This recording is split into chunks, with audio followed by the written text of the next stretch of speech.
પાટણ લોકસભા બેઠક પર જામ્યો છે ચૂંટણી જંગ। કોંગ્રેસના ઉમેદવારે પાઘડી ઉતારીને મત માંગ્યા।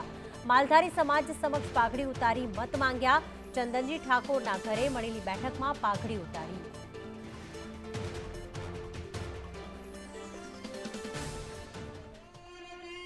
ભરત અમારી સાથે જોડાઈ ગયા છે। ભરત, પાઘડી ઉતારીને મત માંગ્યા ત્યારે કેવા દ્રશ્યો જોવા મળ્યા?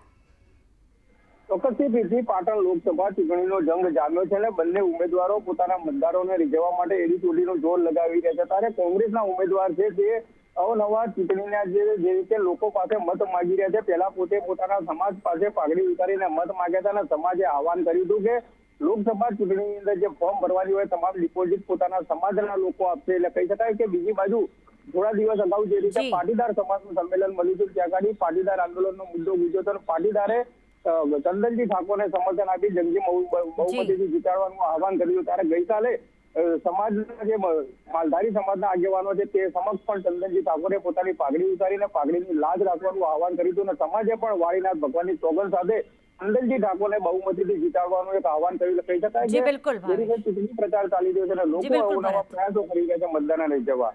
આભાર તમામ વિગતો માટે।